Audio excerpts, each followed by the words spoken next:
Ruth, chapitre 2. Naomi avait un parent de son mari. C'était un homme puissant et riche, de la famille d'Élimélec, et qui se nommait Boaz. Ruth, la Moabite, dit à Naomi, « Laisse-moi, je te prie, aller glaner des épis dans le champ de celui aux yeux duquel je trouverai grâce. » Elle lui répondit, « Va, ma fille. » Elle alla glaner dans un champ, derrière les moissonneurs. Et il se trouva par hasard que la pièce de terre appartenait à Boaz, qui était de la famille d'Élimélec. Et voici, Boaz vint de Bethléem, et il dit aux moissonneurs, « Que l'Éternel soit avec vous. » Ils lui répondirent, « Que l'Éternel te bénisse. » Et Boaz dit à son serviteur chargé de surveiller les moissonneurs, « À qui est cette jeune femme ?» Le serviteur chargé de surveiller les moissonneurs répondit, « C'est une jeune femme moabite, qui est revenue avec Naomi du pays de Moab.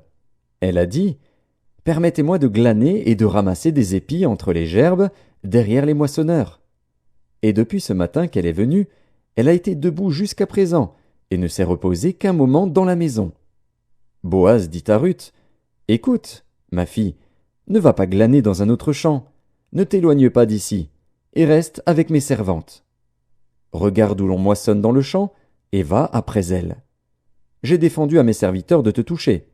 Et quand tu auras soif, tu iras au vase, et tu boiras de ce que les serviteurs auront puisé. » Alors elle tomba sur sa face et se prosterna contre terre, et elle lui dit, « Comment ai-je trouvé grâce à tes yeux, pour que tu t'intéresses à moi qui suis une étrangère ?»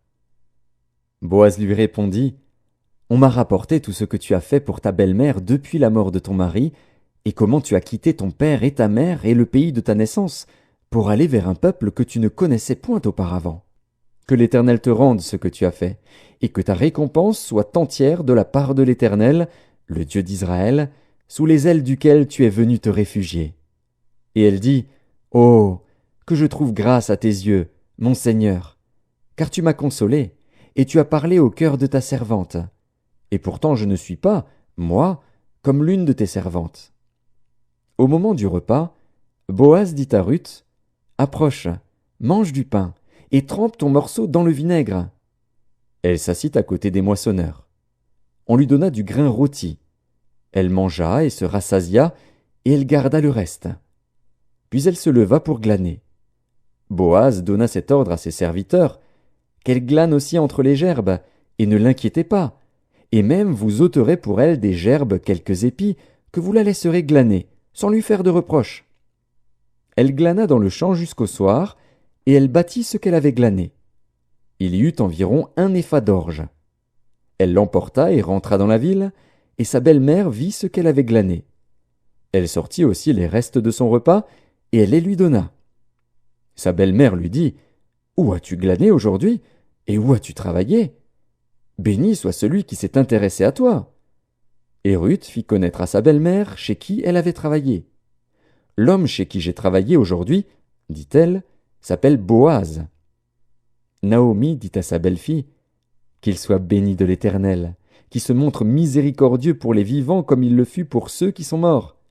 Cet homme est notre parent, lui dit encore Naomi, il est de ceux qui ont sur nous droit de rachat. » Ruth, la Moabite, ajouta, « Il m'a dit aussi, reste avec mes serviteurs, jusqu'à ce qu'ils aient achevé toute ma moisson. » Et Naomi dit à Ruth, sa belle-fille, « Il est bon, ma fille, que tu sortes avec ces servantes, et qu'on ne te rencontre pas dans un autre champ. » Elle resta donc avec les servantes de Boaz, pour glaner, jusqu'à la fin de la moisson des orges et de la moisson du froment. Et elle demeurait avec sa belle-mère.